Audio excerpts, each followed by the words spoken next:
So today we have a guest, Dr. Hosffman Ospino. Dr. Hosffman Ospino is a Colombian theologian and educator who researches the dialogue between faith and culture and its impact on Catholic theologian education, catechism, and ministry. He has served as the principal investigator for several nationally recognized studies on how the Hispanic Catholic presence is transforming parishes, schools, and organizations. He is actively involved in ministry and faith formation projects in various parts of the United States. Some of the recent research projects he has been involved with are the principal investigator for the 2014 National Study of Catholic Parishes and Hispanic Ministry in the United States. Also co-principal investigator with Dr. Patricia Whittle O'Neill for the 2016 National Survey of Catholic Schools Serving Hispanic Families. And also co-principal investigator with Dr. Melody for the 2022 report Cultivating Talent and Summary of Findings for the National Study Examining Pathways to Increase the Presence of Hispanic Teachers and Leaders in Catholic Schools. Also, he is a Catholic theologian education since Vatican II research project, and also principal investigator for the National Study of Hispanic Vocations, and principal investigator for a study on national organizations serving Hispanic Catholic youth, and also executive producer for the documentary on U.S.-born Hispanic Catholics, young adults Hispanic Catholics. Everyone help me welcome Dr. Hosffman Ospino.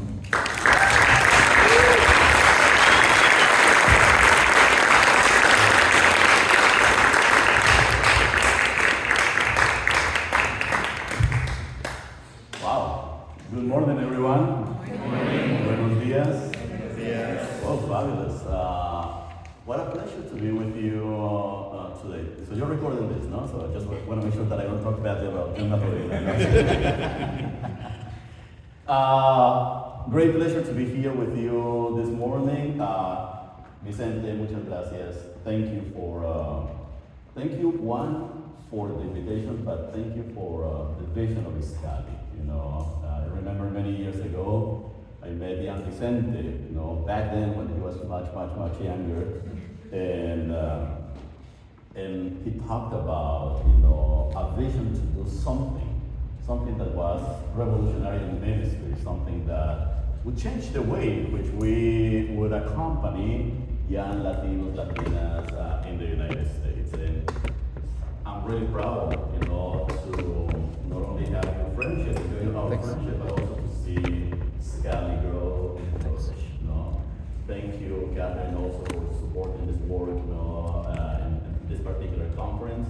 And all of you, Irma Tolina and Elida, very good friends. We have worked together for many years. And I also have the privilege of working with, or knowing some of you that, at some conferences or meetings, we have partnered and do some work together. So, Vicente, I have about 5 hours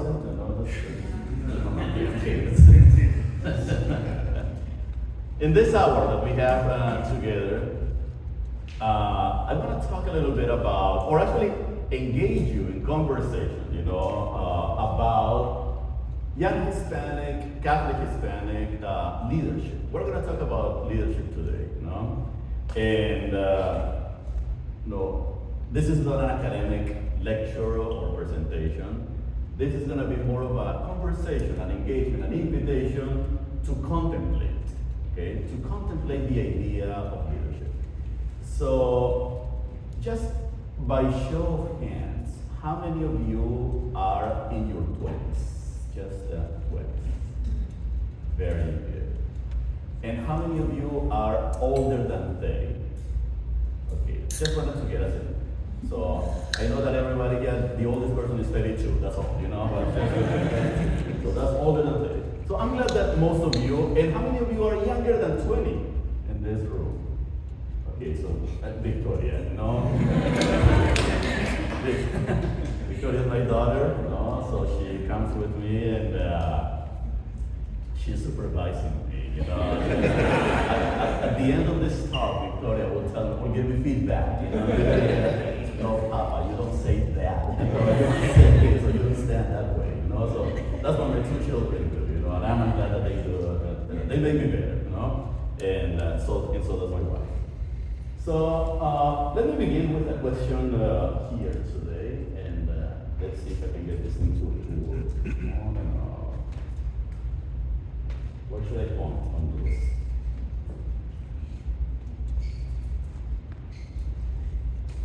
It's not working.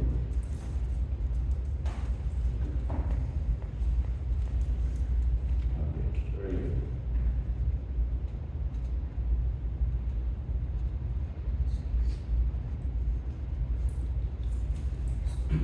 So let me begin with this particular, the first question, okay? Think of one young Hispanic, Latino, Latinx, depending on the category that you use, one Hispanic Catholic person, young Hispanic Catholic person that you admire, who is in a position of leadership, whether in the church or in society, okay? Not all Catholic leaders or young Hispanic Catholic leaders need to be working in the church, but in the larger society, think of one person you know or you admire. That doesn't matter if you don't know this person, this individual personally, but you may admire, okay? Everybody, let's take 30 seconds to invoke that person, bring this person into our memories. One person you admire.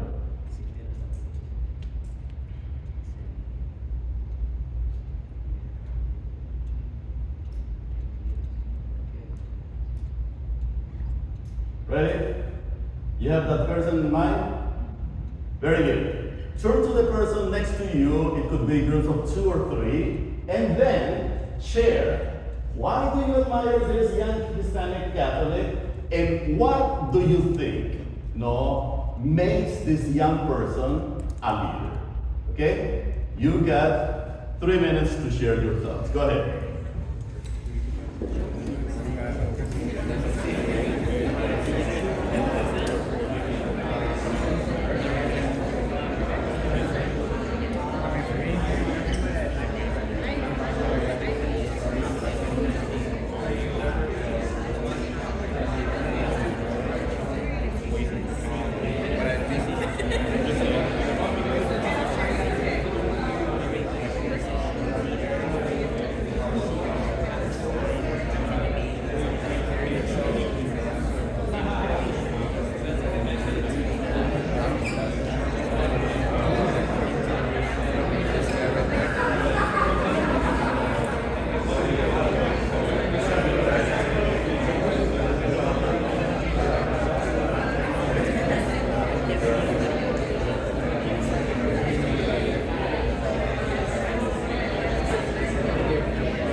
Who has the microphone that Jose was using?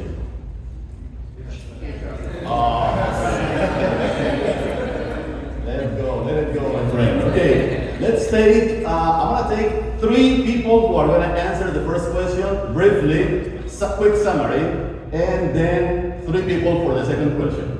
So, what do you admire in that, in that young person, just in general? Okay, so who wants to go first? You have 3 people. Otherwise, I'll use the democracia. Okay, very good.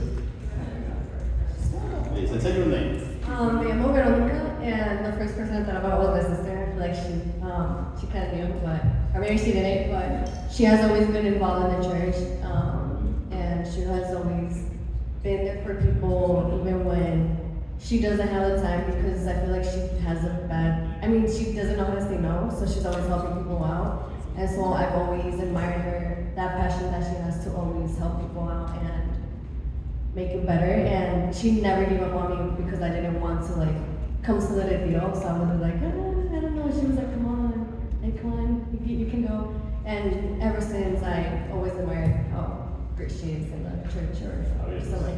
That's all we need. 2. Over there. And 3. We got 2 and 3. Very good. 2. Briefly.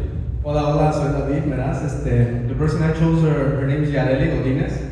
The reason I chose her is because, I look at our younger generations, and, just talking from experience, when I was in my 20s, I wasn't focused on God or anything. I was enjoying the life of secular life, where I see someone like Yareli who's really into her faith, trying to learn who God is, and if you do that through example. Y con ella, she became a coordinator. She's learning more about her faith. She asks so many questions about who God is, and to me, that's just so inspirational. Especially as the seeds are being planted, but they're sprouting, and I'm seeing them sprouting as they're growing. So it's amazing. Excellent. Thank you, David. 4, 3. Yeah. So my name is Manny. I recently just joined Iskali. To me, the people that so far I can't say fully admire, but I admire their hard work. Because it comes from the heart, and from what I can see, I say Izzy and George. So far, the temas that they've been giving has been inspiring. Excellent, wonderful. Now, don't you think that it is amazing? It is so amazing for us to be able to name a young Latino, Catholic person that we admire for their leadership, for their witness, no? And this is something an exercise that I would invite you to do on a regular basis, Let's start pinpointing, who is it that inspires us, whether because of what they teach, or how they are committed, how they engage their faith, how they engage public life. 2, what makes this young Hispanic Catholic person, a leader, okay? At least one characteristic. Who wants to respond to that? Very good. Name and answer. My name is Alan. I also say George for the second question. But I say this because I think with George there's no clock in, clock out, right? I think that he's always actively trying to learn, and I think that there's something unique in having other people understand what you understand, right? And I think that he's always clocked into the faith, and I know that when no one's watching, he's doing the right thing to help the community, to help us. So that's what I think makes him. Fabulous, wonderful. So who's this George? He seems to have a lot of fans today. Oh man, nice meeting you. Wonderful, 2. Hola, mi nombre es Marcos. What makes this young Hispanic person a leader to me is bravery and confidence. Say more about it. Bravery in what sense?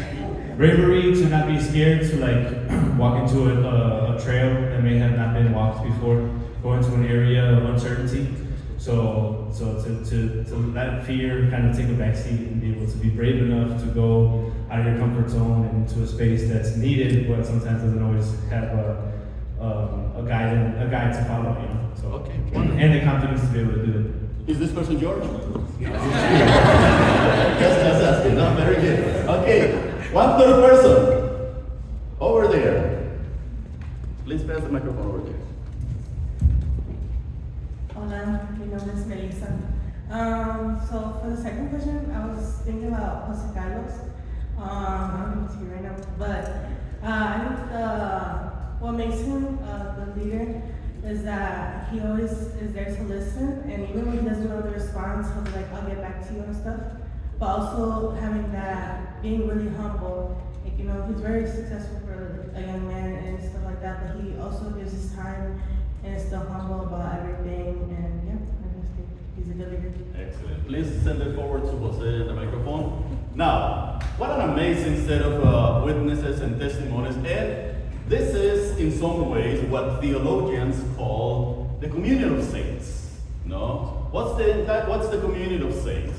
Communion of saints is just this understanding that we have as a church, as a community, that we all, as baptized women and men, share in one community and support one another in prayer, by listening to one another, by making commitments for the sake of one another.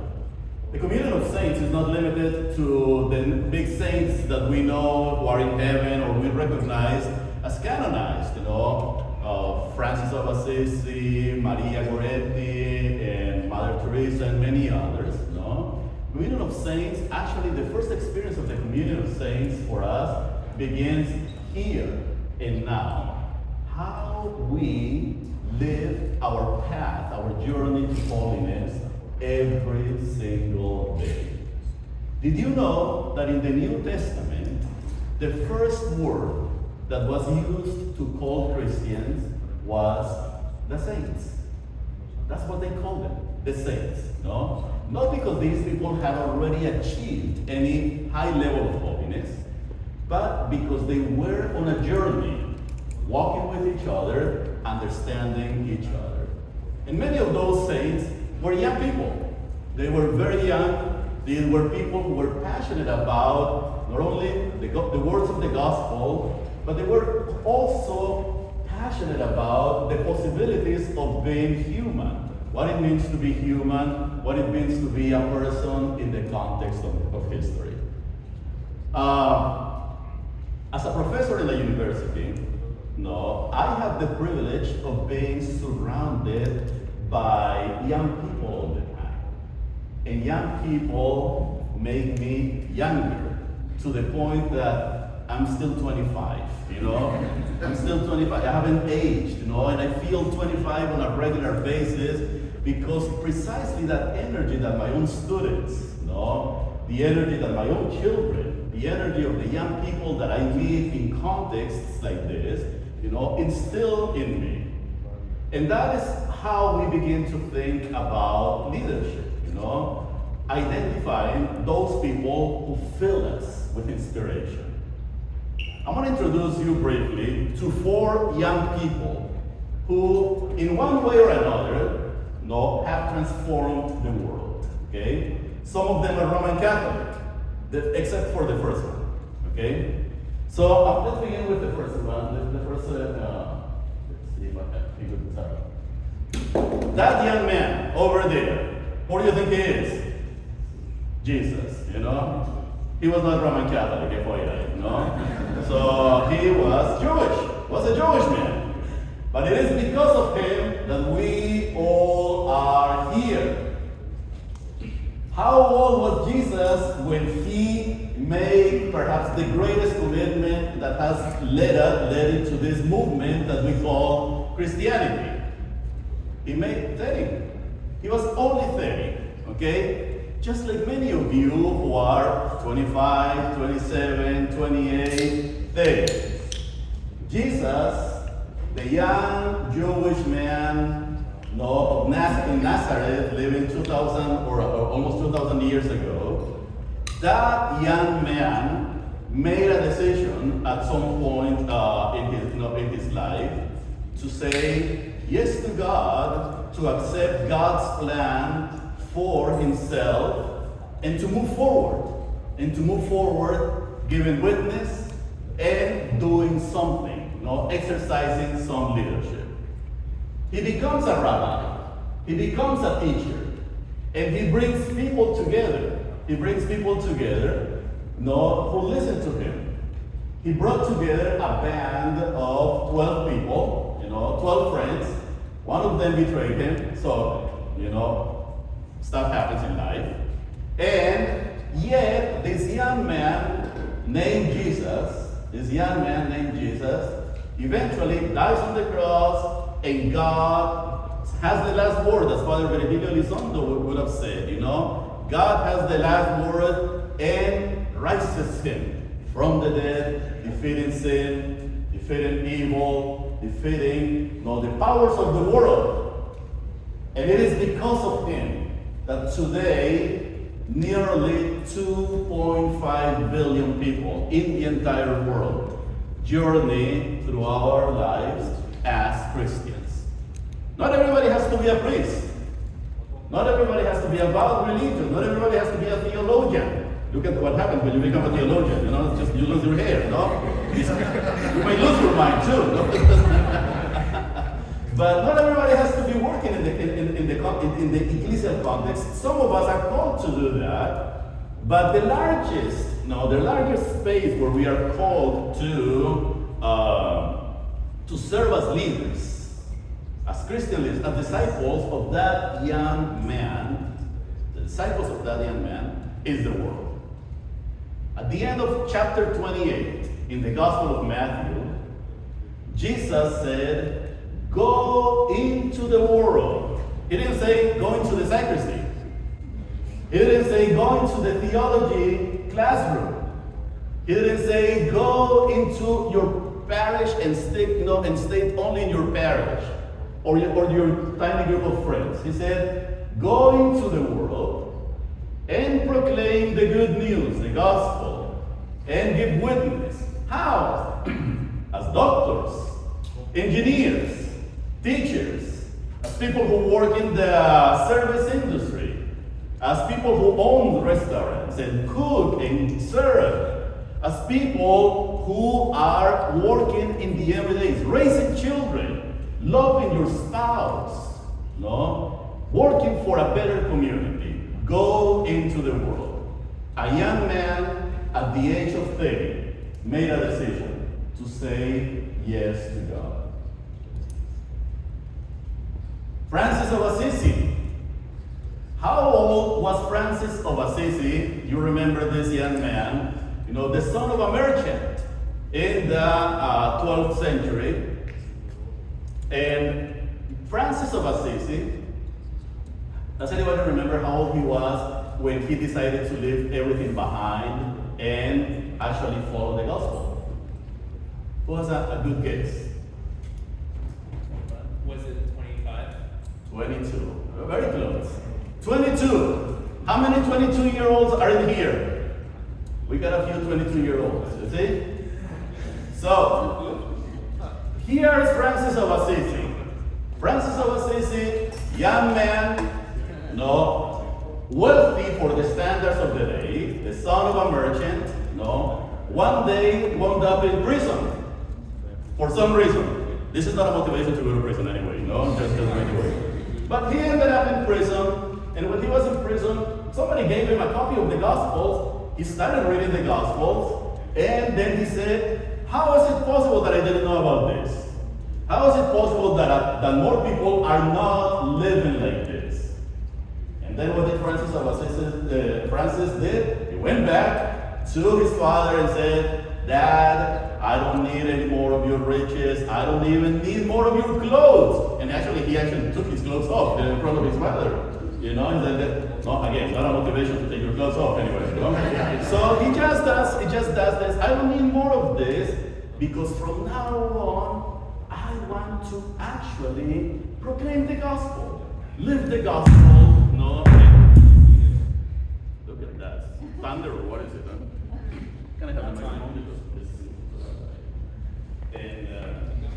So he said, I want to, what I want to do is live the gospel and proclaim the gospel. And just like Jesus did, Francis, this young man, at the age of 22, he went out and found some people who actually believed what he was doing as well. people who believe, I would say that I'm not quoting Paul, people who believe in the insanity of the gospel. And then he formed a small band of preachers. He wanted to preach the good news. And then Francis goes out and starts doing this.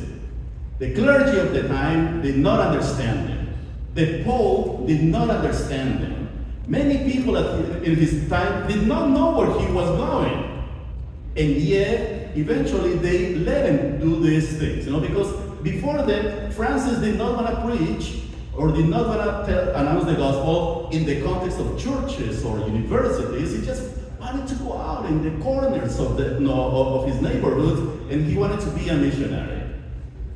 Francis ended up founding the largest ever religious order that we have had in the history of Christianity, of Catholicism. By the time Francis died, which was just a few years later, by the time he died, there were more than 30,000 Franciscans, all over the world, preaching, announcing the good news, and everything because they were following the example of this 22-year-old. 22 years old. And that's what he triggered. Then, let me introduce you to the third person.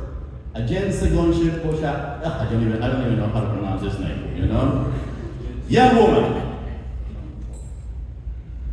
I'm gonna give you her other name later, okay? This young lady, she's beautiful. Young lady, at the age of 18, decided to leave her house. Only 18 years old.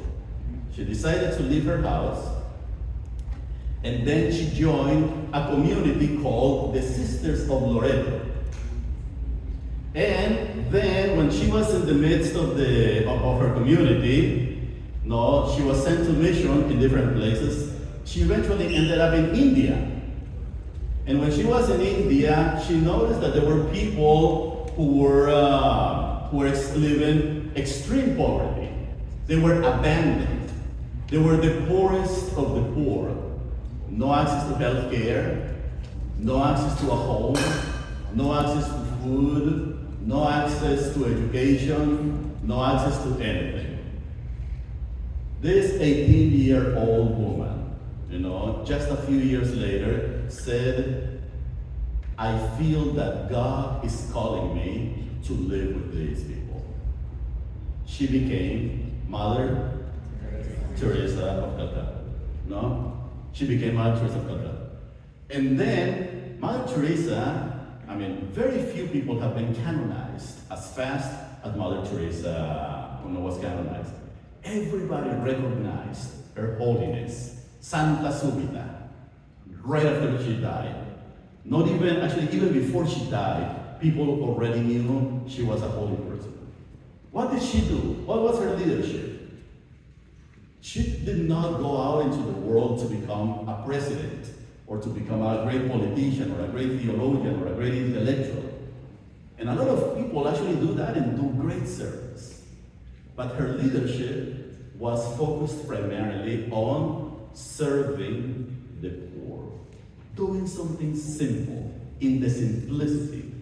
And that's where leadership begins. Leadership begins in the simplicity of things. We need to all identify what is it that we can do to change the world. We will want to change the world one way or another, and we're going to talk about it. However, we need to begin with the here and now of our realities. That's where leaders, how leaders begin. That's how leaders are forged, in the here and now. Where do you begin your own leadership? Those of you who live in Chicago, here in Chicago. Where do you begin your leadership? In your own neighborhood. Where do you live where does your leadership begin? It begins by responding to the immediate needs of your community.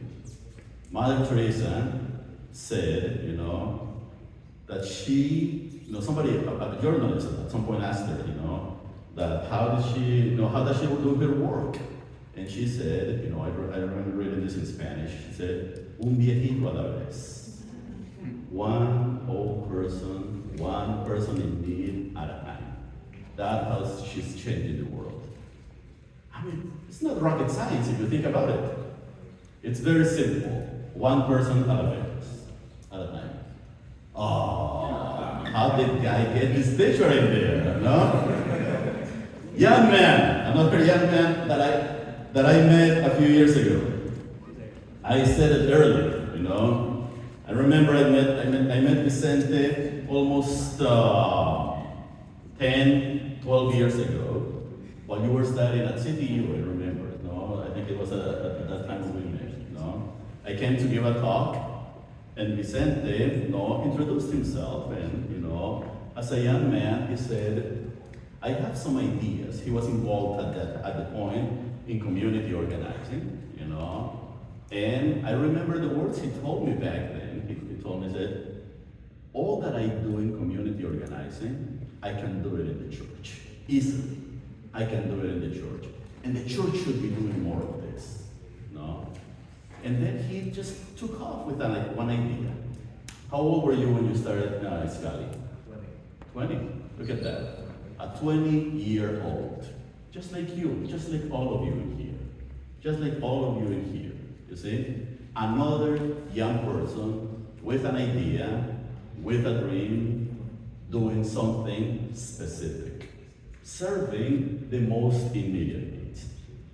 So, these 4 people,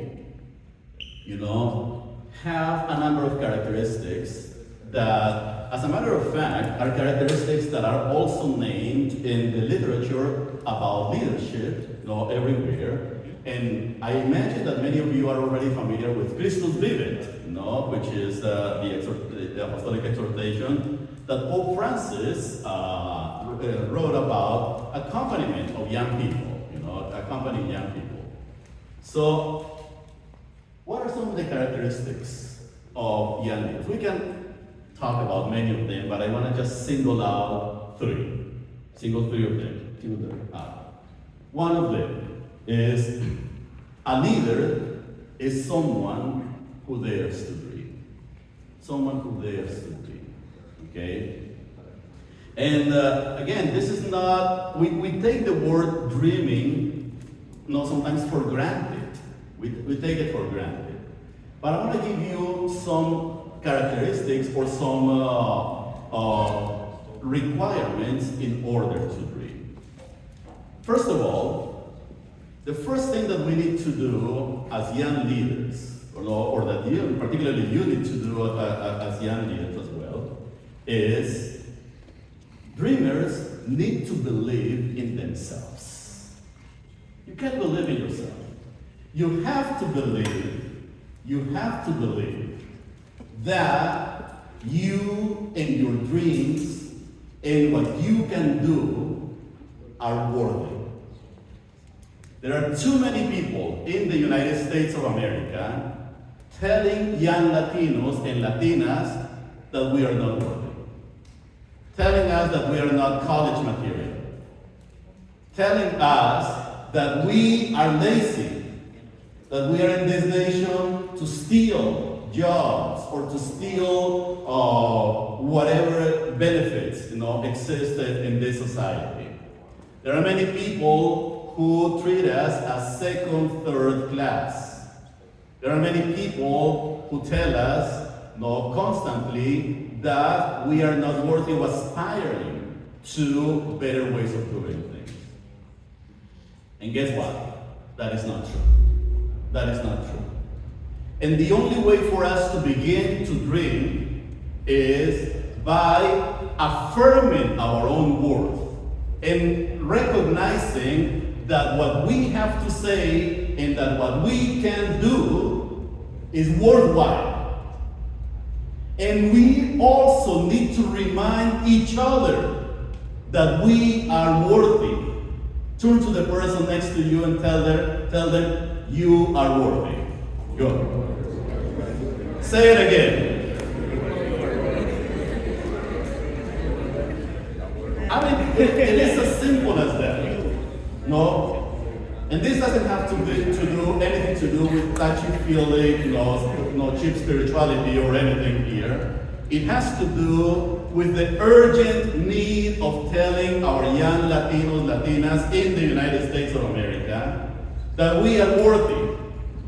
Because we know that 15 to 20% of young Latinos, Latinas in the United States of America are living in at-risk situations, whether drug addiction or violent situations, gang activity, poverty and violence, not name it, So we need to tell them that they are worthy. Most likely you heard this from Father Boyle last night, because that's one of his key points. And this is something that we cannot speak about Latino leadership without beginning right there. Second requirement in order to dream. So besides beginning with the affirmation that we are worthy, we need to understand, young people need to start using or need to use their imagination. And imagination is an ability, it's a capacity, it's a skill that we all have. Imagining a better world. Imagining alternatives to the world in which we live. The moment we assume or simply accept that the status quo is what it is, we lost. We lost the opportunity to be better and to make the lives of other people better. No? Hopelessness is an alternative for many people. When you are living extreme poverty, when you are dying because of an illness, hopelessness can take part of your life, and and we need to respect when someone falls into that situation. And yet, imagination thrusts us into the possibility of imagining alternatives to a status quo that may deny our dignity or may not allow us, as a matter of fact, to live up to our own potential. No? And three, in order to dream, we can just not have puffy dreams here. No? In order to dream, we need to do an análisis de la realidad. In order to dream, we need to understand where we are standing. We have to dream with the feet on the ground. We need to understand where we are, what the questions of our community are. We need to understand what the realities of people are in their lives and what's shaping them. Because if we read the signs of the times and we understand what is happening in our here and now, then we can imagine alternatives. And then we can actually reaffirm our worth and make proposals. That's what all these people did. That's what all these people did. Two, all these young women and men that we presented there, but also the many leaders that you have identified at the beginning of the conversation, many of them are faith-filled. You need a frame of reference. We all need a frame of reference. A young Catholic leader, and any leader, for the sake of conversation, any leader needs a grandmother that will allow him and her to actually weave their ideas and their commitments. There are many grandmas out there. Politics is one of them. Ideology could be another one. Racism could be another one. Hate could be another one. White nationalism could be another one. There are so many grandmas out there, Prejudice could be another one. Let's make money, the market mentality, that could be another grammar. But here we're all being invited to embrace the framework of the gospel, the framework and the vision of Jesus of Nazareth, who one day, told us that God loves us more than anything else. So these leaders are faith-filled. they build from experience, draw from their experience, and they actually grow because of that experience of faith. So these people, if you noticed all of them, they all love the Eucharist. They all love the sacramental life, Mother Teresa. They all loved reading the scriptures. They all loved being in community. In a simple way, yet they were grounded. They were profoundly grounded in their faith tradition. And finally, they had a profound sense of mission. We cannot be leaders if we don't have this impulse to go out and share with others the good news and do something different. We need to have that impulse. No? That's what a leader does. A leader does. I was watching one of those TED Talks, the many that you find on the internet, and I forgot the name of the speaker, but the name of the TED Talk is How to Start a Movement, And of course, as a young person, I wanted to start a movement too, So I just went and watched the TED Talk, I wanted to start wow, how do you start a movement? And actually, the talk is very short. It's about 6 minutes or so. And I thought, wow, what would be the great advice that this person said? And here's the advice, how to start a movement. The guy says, you gotta start with an idea. That's it. You have to start an idea, and you gotta stick to it. You gotta stick to it. You can't waver. You wanna start a movement, you start with an idea, and you stick to it. You gotta stand by your idea. And then you need at least one crazy person who believes in you. Only one. And then you start a movement. That's it. That's all. After 6 minutes, I just thinking, wow, so simple,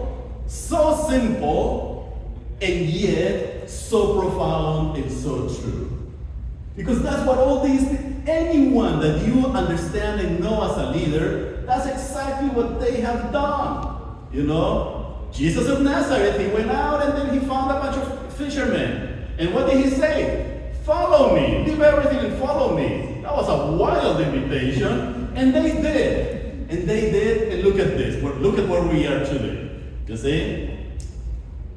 One idea, stick to it, and then invite someone, and you have started a movement.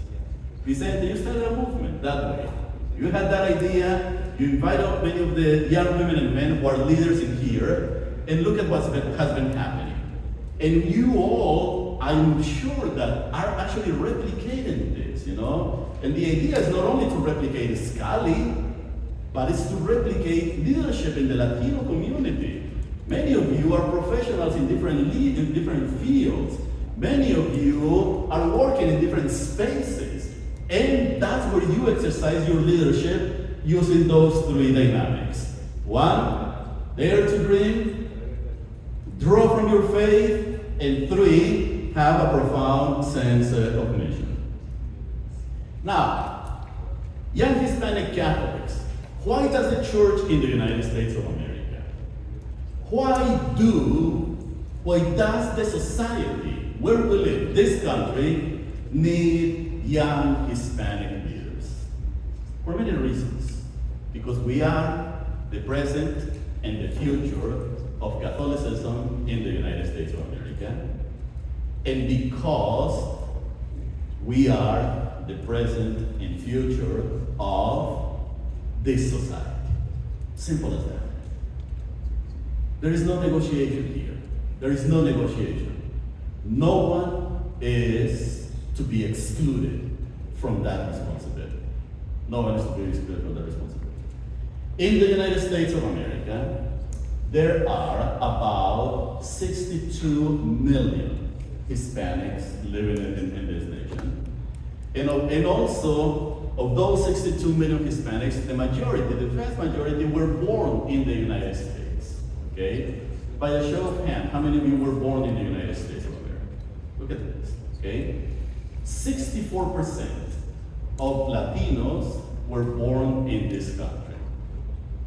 So that means that we are not asking for permission to be leaders.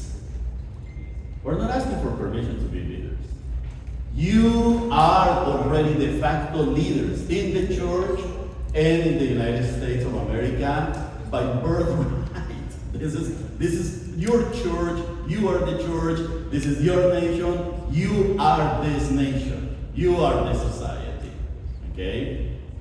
When we take those 62 million Latinos, about 32 million are Roman Catholic or self-identified Roman Catholic, almost evenly divided as half foreign-born immigrants and about half US-born, okay? But what's most interesting about those demographics is that, as a matter of fact, 2/3 of young Latinos, of Hispanics in the United States of America look like the people in this room, okay? About 2/3 of Latinos look like the women and men, the people who are sitting in this room. A very young population, very young population. Median age of Latinos in this country, 29. Or babies. Babies, a baby community. Baby community. I haven't even grown here yet, you just don't notice that, you know? So it's a community that you know, has a lot of potential. Our children, our young women and men, our young adults, you know? And we need to keep in mind, and mindful of the demographics, then we also need to understand that we have a commitment. We have a commitment.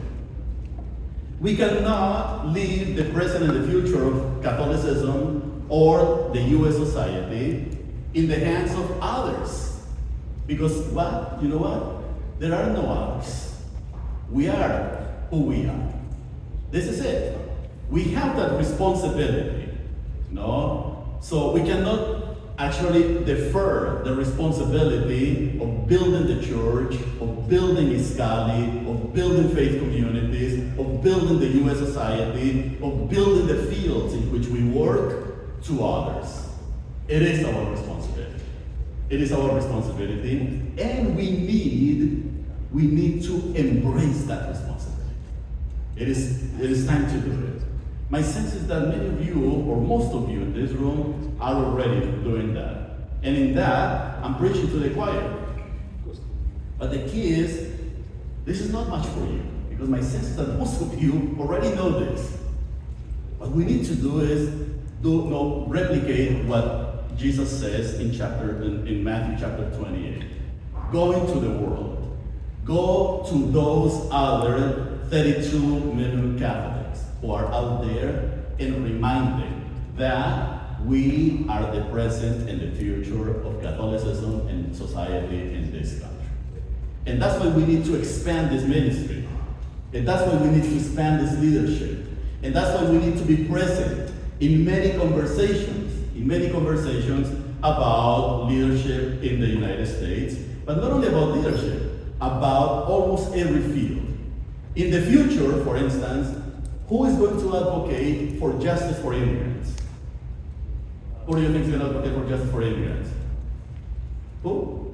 Immigrants? And all of you, say with me, we are. We are. Stronger. We are. Who's going to advocate for life? We are. We are. Who is going to be the generation of next intellectuals in this country? We are. You are, without a doubt. Without a doubt. Who's going to be the next generation of lawyers, doctors, and engineers? We are. Who's going to raise the next generation of Catholic families in this country? We are. You see? Now it's getting heavier. Oh! Vicente, why did you invite this guy? No, it's just... it's becoming heavier and heavier. But that, you see, that's the affirmation, that is the affirmation of our worth. Because we cannot wait for the white community or the black community or the Asian community to do it for us. We are going to be doing it with them.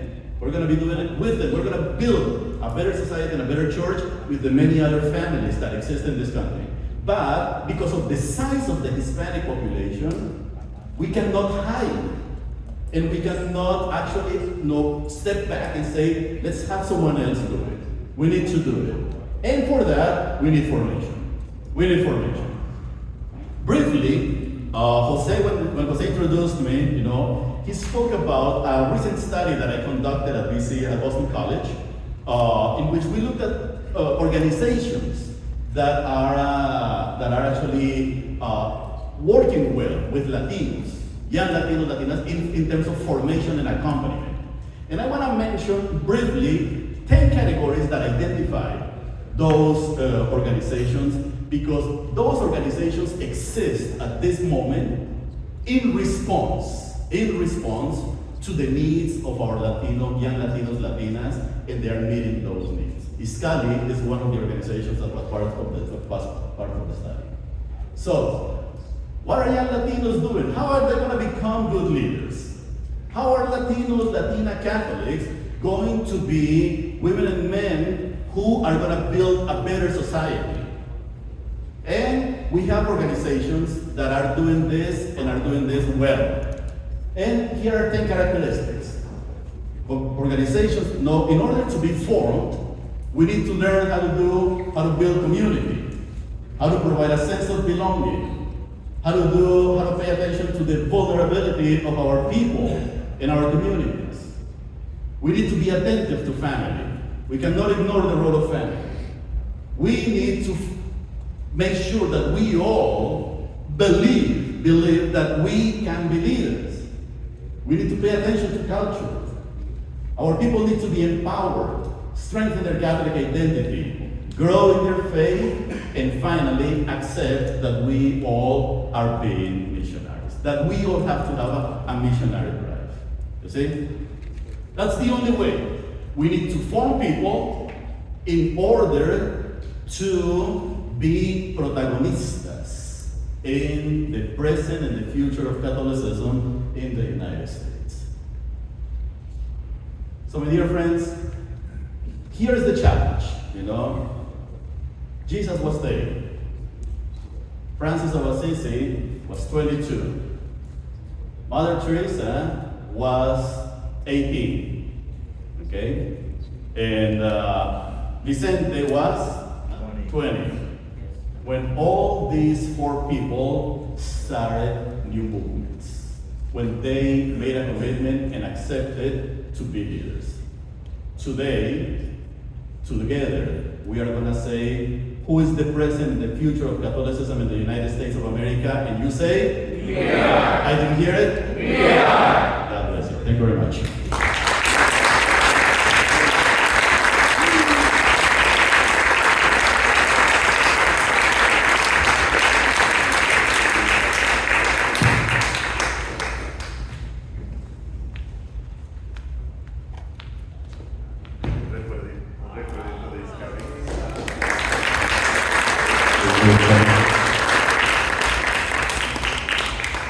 ¡Wow! ¿Se inspiraron? Yo salí inspiradísimo de aquí. Muchas gracias, Hosffman. No solamente estamos agradecidos de tu presencia, pero también tener a Hosffman Ospino, para los que sabemos lo que Hosffman Ospino significa para la Iglesia Latina en este país, tenerlo en nuestra casa es no solamente un honor, pero eres parte de la familia Hosffman y significa mucho que te hayas tomado este día para estar con nosotros, así que muchas gracias por venir a inspirarnos, venir a contarnos tu historia, pero lo más importante, por tu presencia aquí. Gracias.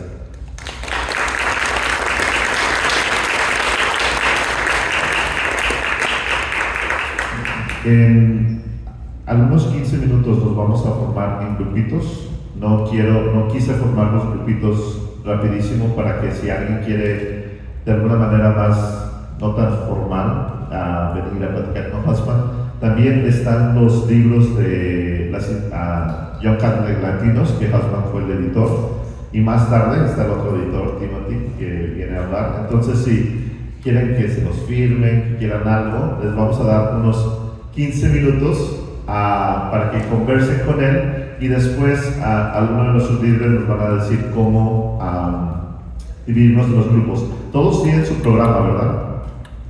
Después de, en la página 3 o 4 me parece, están las preguntas en las cuales vamos a discutir sobre los grupitos. En la página 5 están las preguntas que se van a discutir para los grupitos del viernes.